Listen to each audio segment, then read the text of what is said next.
사도행전 21장 17절에서 20절 말씀입니다.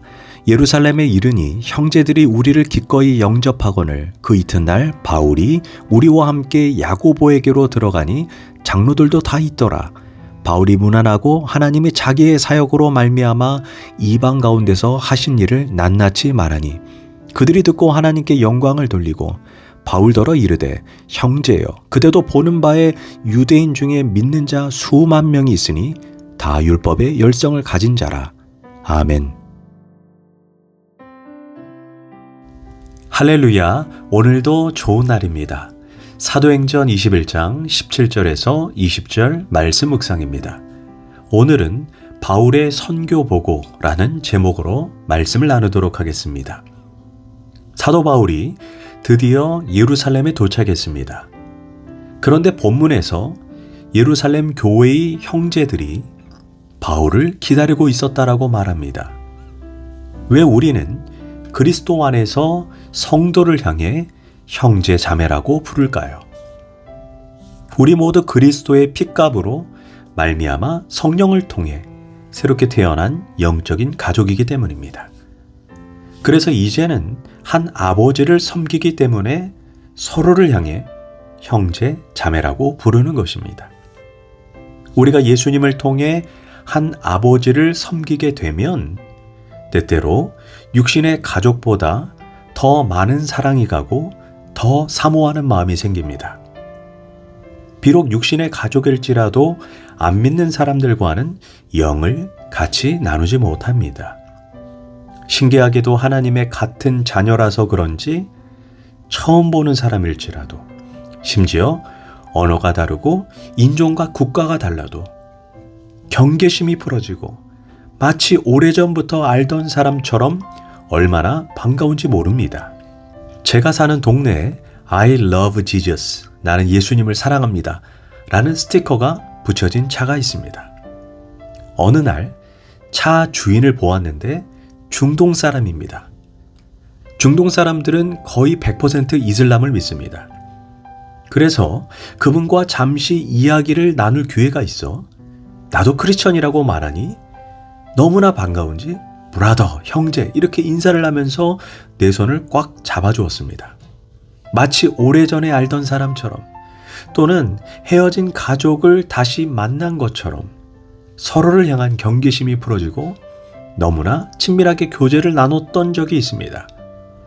그래서 베드로나 바울이나 또한 우리 자신이나 시간과 공간을 초월해서 우리는 그리스도 안에서 같은 형제들이 될 수 있는 것입니다. 이제 형제들을 만난 바울이 예루살렘 교회의 감독이며 예수님의 친동생인 야고보를 만나 3차 선교 여행에서 있었던 일들을 보고합니다. 19절입니다. 바울이 문안하고 하나님이 자기의 사역으로 말미암아 이방 가운데서 하신 일을 낱낱이 말하니 여기에서 우리는 대단히 중요한 것을 발견합니다. 바울은 내가 다니면서 복음을 전하고 내가 몇 사람을 믿게 하고 내가 침례를 주고 내가 어느 교회를 세웠다 이렇게 보고하지 않았습니다. 하나님께서 구원하시고 하나님이 교회를 세우시고 하나님께서 침례를 주고 하나님께서 이런저런 일을 하셨다 이렇게 보고했습니다. 참 이상하지 않습니까?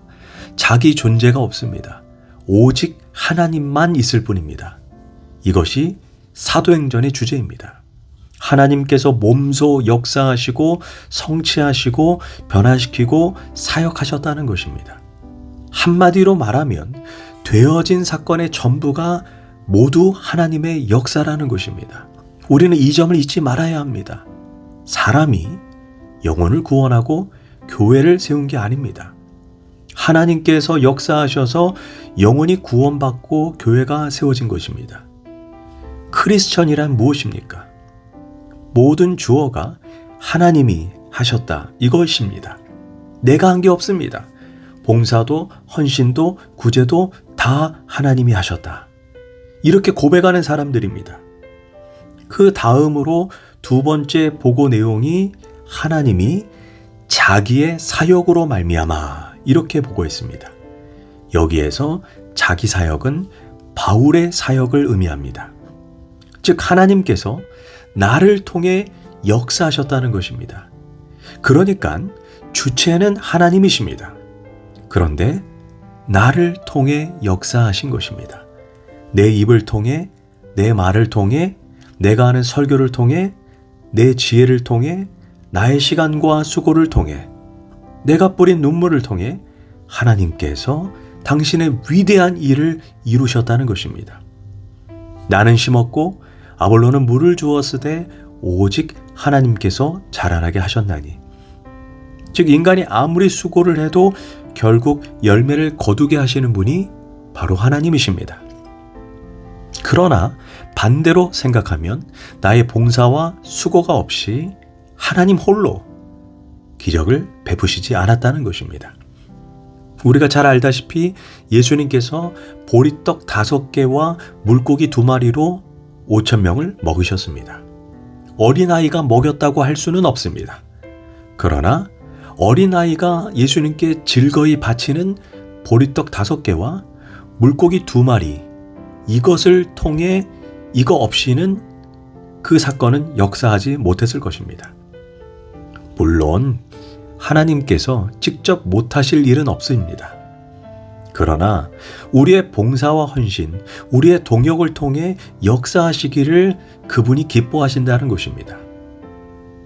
그리고 19절 후반부에 자기 사역으로 말미암아 이방 가운데서 역사하신 일이라고 보고합니다. 즉 하나님은 유대인들만의 하나님이 아닌 이방 사람의 하나님도 되십니다. 그래서 이방 사람을 구원하시는 하나님의 역사가 여기에 나타났다는 것입니다.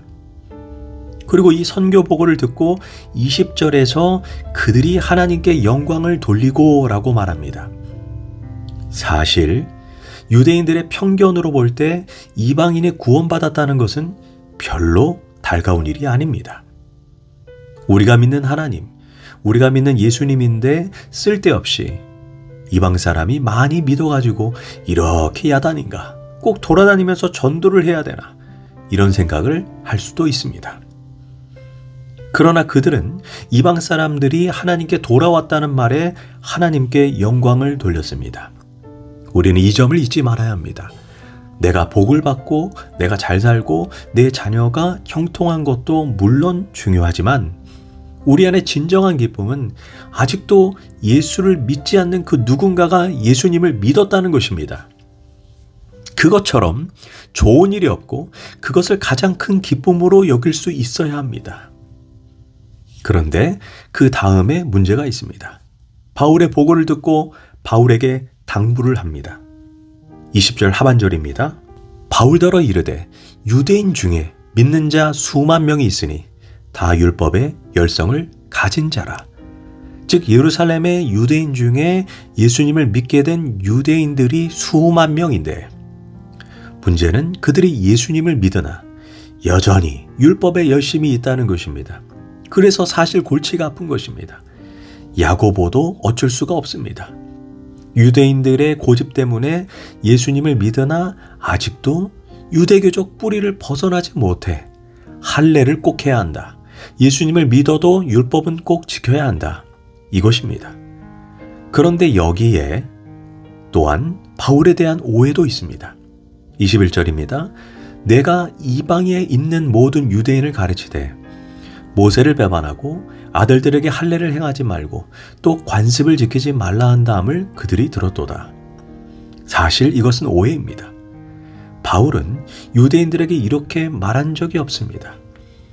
그는 이방 사람들은 할례를 받을 필요가 없고 유대인들처럼 율법을 지킬 필요가 없다고 했습니다. 그런데 그 말이 와전되어 유대 사람들도 할례 받을 필요가 없다. 이렇게 전해진 것입니다. 그런데 어떻게 바울이 일일이 찾아나서 그 고집스러운 수만 명의 유대인들을 감히 설득시킬 수가 있겠습니까? 문화와 인류학에서 한 사람의 세계관, 가치관이 바뀌는데 걸리는 시간이 40년이라고 말합니다. 그래서 야고보와 장로들이 수만 명의 유대 사람을 설득시키지 말고 바울 한 사람을 설득하여 타협을 요구합니다. 한번 생각해 보십시오. 수만 명의 마음에 오해를 푼다는 게 얼마나 어렵습니까? 당장 바울을 죽이겠다고 그들은 난리인데 차라리 바울 당신이 양보하라는 것입니다. 그리고 타협안을 제시합니다. 23절과 24절입니다. 우리가 말하는 이대로 하라.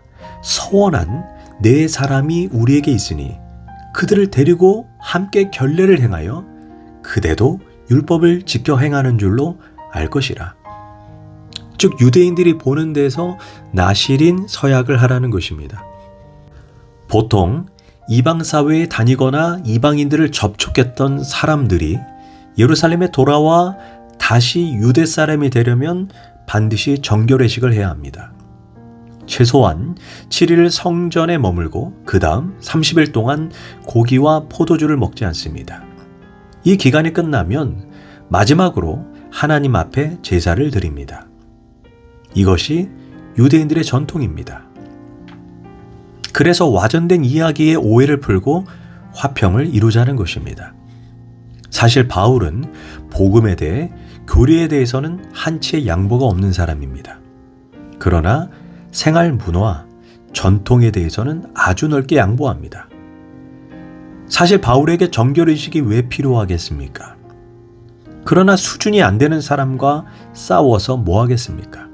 내가 그 수준으로 내려가는 방법밖에 없습니다. 내가 모든 사람에게 자유하였으나 스스로 모든 사람에게 종이 된 것은 아무쪼록 몇몇 사람을 구원코자 함이니 내가 복음을 위하여 모든 것을 행함은 복음에 참여하고자 함이라. 예수님도 우리를 구원하기 위해 죄인이 되었습니다. 그런 점에서 바울은 자기 뜻이 옳다고 주장할 수 있었으나 엄청난 타협, 아니 양보를 합니다. 즉 본질에는, 신앙에는 양보가 없습니다. 그러나 비본질적인 것에 대해서는 자기 희생을 얼마든지 양보할 수 있는 사람이 바울이었습니다. 기도하겠습니다. 하나님, 우리가 진리에 대해서는 절대 양보하지 않지만 비본질적인 것에 대해서는 넉넉하게 포용할 수 있는 그리스도인이 되게 하소서. 예수님의 이름으로 기도합니다. 아멘.